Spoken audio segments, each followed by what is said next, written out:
Le vent glacial de novembre hurlait à travers les planches mal jointes de la taverne, un son aussi désolé que les âmes qui s'y abritaient. Et Lara sentait le froid s'infiltrer non seulement à travers sa robe usée, mais aussi dans ses os, un froid qui n'avait rien à voir avec la saison. C'était la glace de la peur. Assise sur un banc dur, les mains posées sur le renflement de son ventre, elle fixait un point vide sur le sol jonché de sueur, se forgeant un masque d'indifférence sourde. La surdité était sa seule armure, un mensonge qu'elle entretenait depuis des mois, un silence auto-imposé qui la protégeait des mots les plus cruels. Autour d'elle, le vacarme était une mer déchaînée, les rires gras, les jurons, le choc des chopes. Pour elle, ce n'était qu'une vibration dans le plancher, une tempête qu'elle observait de derrière une vitre épaisse. Son père, Abel, tenait le bras d'un homme massif qui se tenait à l'écart près de l'âtre. L'homme de la montagne. Silas. Personne ne connaissait son nom de famille. Il descendait rarement de ses sommets, et quand il le faisait, c'était pour échanger des pots contre du sel, de la farine et du silence. Il était une légende murmurée, un spectre des bois, et sa présence suffisait à faire taire les conversations les plus bruyantes. Il était vêtu de cuir et de fourrure, une barbe épaisse cachait la moitié de son visage, et ses yeux, de la couleur de l'ardoise mouillée, ne quittaient pas Elara. Ils n'étaient ni cruels, ni lubriques. Ils étaient évaluateurs. Comme on jauge un animal avant l'achat. Elle est solide, braillait Abel, son haleine chargée d'alcool empestant l'air. Bonne pour le travail. Et sourde comme une pierre, alors elle ne vous importunera pas avec ses jacasseries. Et Lara ne s'y a pas. Elle avait appris à ne pas réagir au son, à ne laisser aucune inflexion de voix, aucun mot surprendre son corps. Elle était une statue de misère, enceinte et à vendre. Le prix ? La dette de jeu de son père et assez d'argent pour le maintenir ivre jusqu'à ce que la neige fonde. Elle sentit le poids des regards de toute la taverne sur elle. Pitié, mépris, une curiosité morbide. Elle n'était plus une personne, mais un spectacle, une marchandise. Silas ne dit rien. Il sortit une lourde bourse de cuir de sa ceinture et la posa sur la table. Le son mat des pièces était définitif. Abel s'en saisit avec des doigts avides. L'affaire était conclue. L'homme de la montagne s'approcha d'Elara. Elle leva les yeux vers lui, son cœur battant un rythme si frénétique qu'elle craignait qu'il ne l'entende. Il était encore plus grand de près, une tour de silence et de force brute. Il lui tendit une main calleuse, non pour la saisir, mais comme une invitation. Hésitante, elle posa sa propre main tremblante dans la sienne. Sa paume était chaude et sèche, un contraste surprenant avec l'air glacial. Il ne la serra pas. Il la soutint simplement alors qu'elle se levait, son corps lourd et maladroit. Sans un mot, il la guida vers la sortie. Le vent la frappa au visage, lui coupant le souffle. La neige commençait à tomber, de gros flocons humides qui s'accrochaient à ses cheveux dénoués. Dehors, un cheval robuste attendait, chargé de provisions. Silas la souleva sans effort et la plaça en selle, puis monta derrière elle. Son corps formait un rempart contre le vent. Alors qu'il s'éloignait du faible halo de lumière de la taverne, Elara ne se retourna pas. Il n'y avait rien à voir derrière elle, seulement les cendres d'une vie qui n'avait jamais vraiment été la sienne. Devant, il n'y avait que les bois sombres, la montagne menaçante et le silence d'un étranger. La peur était une créature vivante dans sa gorge, mais pour la première fois depuis des semaines, le regard de son père n'était plus sur elle. C'était une liberté terrifiante, achetée et payée, et elle s'y accrochait comme un naufragé à une épave. Le mensonge de son silence était tout ce qui lui restait. C'était son sanctuaire, et elle le protégerait jusqu'au bout. La montée fut un long cauchemar silencieux, une épreuve de chaque muscle endolori. Le sentier était à peine visible sous la neige fraîche, une cicatrice sinueuse sur le flanc de la montagne. Silas dirigeait le cheval d'une main sûre, son corps derrière Elara une présence constante et chaude. Elle se concentrait sur le rythme du cheval, le balancement régulier qui menaçait de l'endormir malgré la morsure du froid. Elle ne dormit pas. Elle écoutait. Elle écoutait le craquement des branches sous les sabots du cheval, le murmure du vent dans les pins, le souffle régulier de l'homme dans son dos. Chaque son était une information, un indice sur le monde et sur l'homme qui la possédait désormais. Il ne lui parla pas, et elle en fut reconnaissante. Il respectait sa prétendue infirmité, ou peut-être s'en moquait-il simplement. Pour lui, elle était peut-être juste une paire de bras supplémentaires, un ventre qui portait un enfant qui pourrait un jour l'aider. La pensée était amère, mais réaliste. Elle avait vu comment le monde fonctionnait. La tendresse était un luxe que peu pouvaient s'offrir. Après des heures qui semblaient des jours, ils arrivèrent à une petite clairière. Une cabane en rondin s'y dressait, solide et trapue, avec un mince filet de fumée s'échappant de la cheminée en pierre. C'était une construction simple mais robuste, qui semblait avoir poussé là en harmonie avec les arbres géants qui l'entouraient. Silas descendit de cheval, puis se tourna pour l'aider. Ses mains se posèrent sur sa taille pour la descendre, et son contact fut bref, impersonnel, mais sûr. Elle vacilla en touchant le sol, ses jambes engourdies. L'intérieur était une seule grande pièce, mais elle était impeccablement propre. Un feu crépitait dans l'âtre, projetant des ombres dansantes sur les murs de bois. L'air sentait le pain, la fumée et le cuir. Il y avait un lit rudimentaire dans un coin, une table solide et 2 chaises au centre, et des étagères remplies de bocaux et de provisions. C'était un lieu de solitude, mais pas de négligence. Tout avait sa place, tout était entretenu. Silas désigna une petite alcôve, séparée du reste de la pièce par une épaisse couverture en peau d'ours. Derrière, il y avait une paillasse fraîchement garnie et une couverture de laine pliée. Son espace. Une vague de soulagement si intense qu'elle faillit la faire pleurer la submergea. Il ne s'attendait pas à ce qu'elle partage son lit. C'était plus de considération qu'elle n'en avait jamais reçu de son propre père. Elle hocha la tête en signe de compréhension, gardant les yeux baissés. Il lui apporta un bol de ragoût chaud et épais, rempli de viande et de légumes racines. La faim la tordait, mais elle mangea lentement, avec une dignité qu'elle s'imposait. Il s'assit à la table, de l'autre côté de la pièce, et nettoya son fusil, le silence entre n'étant rompu que par le crépitement du feu et le bruit de sa cuillère contre le bol en bois. Elle l'observait à la dérobée.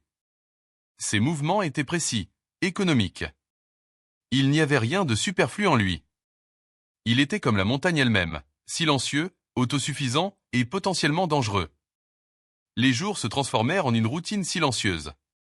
Le matin, il partait avant l'aube, revenant des heures plus tard avec du gibier ou du bois de chauffage. Pendant son absence, Elara entretenait le feu, nettoyait la cabane, pétrissait du pain avec la farine qu'il lui avait montrée. Elle explorait son nouvel environnement avec une prudence de chat. Chaque objet racontait une histoire. Les outils usés mais bien entretenus, les quelques livres aux pages cornées rangés sur une étagère, une petite figurine d'oiseau grossièrement sculptée posée sur le manteau de la cheminée. Cet homme, ce géant silencieux, avait un monde intérieur qu'elle ne pouvait qu'imaginer. Elle continuait de jouer son rôle. Elle ne sursautait pas quand il entrait, ne répondait pas quand il laissait tomber une bûche. Elle communiquait par des signes de tête, des gestes simples. C'était épuisant, une performance constante qui exigeait toute sa concentration. Mais ce mensonge était aussi son bouclier. Tant qu'il la croyait sourde, il ne lui parlerait pas. Il ne lui poserait pas de questions auxquelles elle ne voulait pas répondre. Il ne chercherait pas à percer les murs qu'elle avait érigés autour de son cœur. Un soir, une tempête de neige s'abattit sur la montagne. Le vent hurlait comme une bête enragée, secouant la cabane dans ses fondations. Et Lara était assise près du feu, reprisant une des chemises de Silas. Le fil et l'aiguille bougeaient avec une précision familière, un petit acte d'ordre au milieu du chaos extérieur. Silas était assis à la table, aiguisant son couteau de chasse sur une pierre à aiguiser. Le son rythmé et métallique était étrangement apaisant. Soudain, une bûche dans le foyer se déplaça et roula hors de l'âtre, projetant des braises sur le plancher en bois. Et Lara, absorbée par sa couture, ne le vit pas tout de suite. Mais elle entendit le sifflement distinct des braises sur le bois sec. Avant même que son cerveau n'ait traité l'information, son corps avait réagi. Elle laissa tomber sa couture et se précipita, utilisant le tisonnier pour repousser la bûche et écraser les braises avec le talon de sa botte. Le silence qui suivit fut plus assourdissant que la tempête. Elle se figea, le cœur battant à tout rompre. Elle leva lentement les yeux. Silas l'observait, son couteau immobile dans sa main. Son expression était illisible, ses yeux d'ardoise fixés sur elle. Il n'y avait pas de surprise, pas de colère. Juste une attention intense et silencieuse. Il avait dû voir. Il avait dû comprendre. Elle n'avait pas vu la bûche tomber, elle l'avait entendue. Son mensonge, son unique protection, venait de s'effondrer en un instant d'inattention. La peur, froide et familière, l'envahit. Que ferait-il maintenant? La punirait-il pour sa tromperie? La chasserait-il dans la tempête? Elle resta là, paralysée, attendant le verdict. Il ne bougea pas pendant un long moment. Puis, lentement, il reposa son couteau et sa pierre à aiguiser sur la table. Il se leva et s'approcha du foyer. Il ne la regarda pas. Il prit le tisonnier de ses mains tremblantes et ajusta les bûches avec soin, s'assurant que tout était bien en place. Puis, il se redressa et la regarda enfin. Il porta une main à sa propre oreille, puis secoua la tête, un simple nom. Ensuite, il pointa un doigt vers elle, puis vers ses propres yeux, et hocha la tête. Le message était clair, même sans mots. Je ne l'ai pas entendu. Je l'ai vu. Il lui offrait une issue. Il prétendait n'avoir rien compris, lui permettant de conserver son armure. Une vague de gratitude si puissante la submergea qu'elle dut se retenir au manteau de la cheminée pour ne pas tomber. C'était un acte de gentillesse inattendu, une grâce qu'elle n'avait jamais connue. Il comprenait sa peur, même s'il n'en connaissait pas la cause. Il voyait sa fragilité et choisissait de la protéger, pas seulement des éléments, mais d'elle-même. Ce soir-là, quelque chose changea. La peur ne disparut pas complètement, mais elle commença à se mêler à autre chose, quelque chose de nouveau et de fragile qui ressemblait à de la confiance. Elle ne savait pas qui était vraiment cet homme, mais elle savait une chose, il n'était pas un monstre. Après l'incident près du feu, une nouvelle dynamique, subtile mais profonde, s'installa entre eux. Silas continuait de se comporter comme si elle était sourde, mais il y avait une conscience dans ses gestes qui n'existait pas auparavant. Il s'assurait d'être dans son champ de vision avant de bouger brusquement. Il lui montrait les choses avec plus de patience, comme pour compenser les mots qu'il ne prononçait pas. De son côté, Elara se sentait à la fois exposée et protégée. Son secret n'était plus seulement le sien, c'était un pacte silencieux entre eux, un mensonge partagé qui, paradoxalement, les rapprochait. Elle commença à observer les détails de sa vie avec une nouvelle curiosité. Elle découvrit qu'il parlait aux plantes qu'il cultivait dans de petites boîtes près de la fenêtre, des murmures graves et bas quand il pensait qu'elle ne regardait pas. Elle le vit une fois, à travers la fenêtre, rester parfaitement immobile pendant près d'une heure, simplement pour qu'un cerf et son faon puissent brouter en paix près de la lisière de la forêt. Il y avait en lui une douceur cachée, une communion avec ce monde sauvage qui contrastait violemment avec la brutalité dont les hommes du village le créditaient. L'hiver s'installa pour de bon, emprisonnant la cabane dans un linceul de neige et de silence. Les jours raccourcirent, et leurs vies se contractèrent à l'espace confiné de la cabane, éclairé par la lueur du feu et des lampes à huile. L'enfant en elle bougeait de plus en plus, des coups de pied et des retournements qui étaient à la fois un réconfort et un rappel constant de son avenir incertain. Un soir, alors qu'elle était assise, une main sur son ventre, un soubresaut particulièrement fort la fit tressaillir. Silas, qui lisait un de ses livres près du feu, leva les yeux. Son regard se posa sur sa main, puis remonta vers son visage. Il n'y avait aucune question dans ses yeux, seulement une reconnaissance silencieuse. Les semaines passèrent. La confiance d'Elara grandissait à pas de loup. Elle ne se sentait plus comme une prisonnière ou une servante, mais comme une partenaire dans cette survie silencieuse. Un jour, il revint de la chasse avec une coupure profonde au bras, une estafilade faite par une branche ou une défense d'animal. Il essaya de la cacher, mais elle vit le sang qui s'infiltrait à travers sa manche. Sans hésiter, elle alla chercher le coffret de remèdes qu'elle avait vu sur une étagère.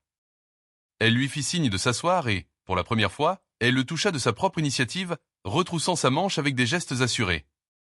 Il la laissa faire, son bras musclé tendu et immobile sous ses doigts. Elle nettoya la plaie avec de l'eau bouillie et des herbes, puis la banda fermement avec une bande de lin propre. Tout au long de l'opération, leurs yeux ne se rencontrèrent pas, mais elle sentit son regard sur ses mains. Quand elle eut terminé, elle leva les yeux. Il hocha la tête, un simple signe de remerciement qui valait 1000 mots. Ce fut un tournant. Elle avait pris soin de lui. Le rapport de force, celui d'acheteur et d'acheté, s'était effacé pour laisser place à quelque chose de plus équilibré, deux êtres humains dépendant l'un de l'autre pour survivre à l'hiver. Le dégel arriva lentement, en gouttes d'eau tombant des avant-toits et en plaques de terre nues apparaissant sous la neige fondante. Avec le printemps, une nouvelle menace se dessina. Un après-midi, alors qu'Elara étendait du linge dehors, profitant d'un rare rayon de soleil, elle entendit un son qui glaça son sang. Des voix. Des voix d'hommes venant du sentier en contrebas. Elle se précipita à l'intérieur, le cœur battant la chamade. Silas était en train de fendre du bois près de la cabane. Elle courut vers lui, le visage blême, et lui tapa sur le bras pour attirer son attention. Elle pointa frénétiquement en direction du sentier. Il comprit immédiatement. Son visage se durcit. Il posa sa hache, attrapa son fusil qui était appuyé contre le mur de la cabane et lui fit signe de rentrer et de se cacher. Elle obéit, se réfugiant dans l'alcôve et regardant à travers une petite fente entre les rondins. 3 hommes apparurent bientôt dans la clairière. Elle reconnut immédiatement Ledger, un homme brutal qui avait toujours convoité les quelques biens de son père, y compris elle-même. Les deux autres étaient ses acolytes, des brutes du village. Ils n'avaient pas l'air amicaux. « Silas !» cria Ledger, sa voix portant dans l'air clair du printemps. « On sait que t'es là. On est venu chercher ce qui nous revient.